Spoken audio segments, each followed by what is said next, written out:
कहानी का नाम ज्ञान की 3 बातें। एक गांव में अर्जुन नाम का एक युवक रहता था। वह बहुत दिनों से बेरोजगार था और रोजगार की तलाश में इधर उधर भटकता रहता था, लेकिन उसे कोई काम नहीं मिल पा रहा था। उसकी पत्नी ने एक दिन थक हार कर कहा, अब और नहीं, जाओ और कुछ काम खोजो, चाहे जहां जाना पड़े। अर्जुन घर से निकल पड़ा। रास्ते में उसे एक साधु मिले।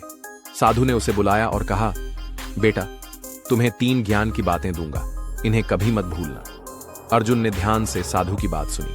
पहली बात, जहां भी जाओ एक न एक जानवर या पक्षी अपने साथ जरूर रखो, वह तुम्हें संकट से बचाएगा। अर्जुन ने साधु को प्रणाम किया और एक छोटा कछुआ अपने साथ रख लिया। थककर वह एक बरगद के पेड़ के नीचे सो गया।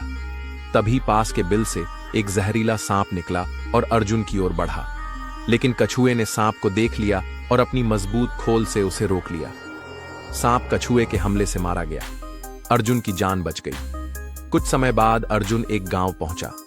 वहां उसे थोड़ी बहुत मजदूरी मिलने लगी और धीरे धीरे उसकी हालत सुधरने लगी। दूसरी बात, अगर किसी अनजान घर में खाना खाओ तो पहले उस खाने को किसी जानवर को खिलाकर देखो।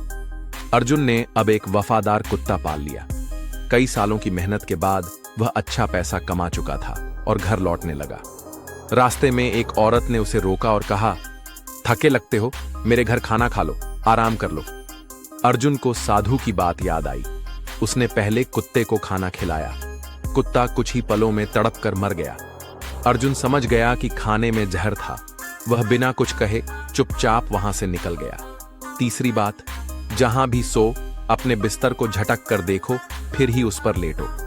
अर्जुन अब एक और गांव में पहुंचा, जहां उसे एक वृद्धा ने रात बिताने के लिए बिस्तर दिया, लेकिन अर्जुन को फिर से साधु की बात याद आई। उसने बिस्तर को झटकाया तो नीचे एक गहरा कुआं था और बिस्तर सिर्फ 2 लकड़ियों पर टिका हुआ था। वह जान गया कि वृद्धा उसे मारकर उसका धन लूटना चाहती थी। अर्जुन ने हर बार साधु की बातों को याद रखा और वही बातें उसकी जान बचाती रहीं। जब वह अपने गांव लौटा तो न केवल धन के साथ लौटा, बल्कि अनुभव और ज्ञान भी लेकर आया। गांव में उसने एक छोटा सा व्यापार शुरू किया और अपने जीवन को ईमानदारी और बुद्धिमानी से जीने लगा। शिक्षा। जीवन में सच्चे ज्ञान और अनुभव से बड़ा कोई धन नहीं होता और कभी कभी किसी अनजाने की बातें जीवन भर का सहारा बन जाती हैं। दोस्तों, अगर यह कहानी आपको अच्छी लगी हो तो कृपया इस वीडियो को लाइक, शेयर, सब्सक्राइब करें, जिससे मेरा मनोबल बढ़े और मैं अच्छी वीडियो बना सकूं।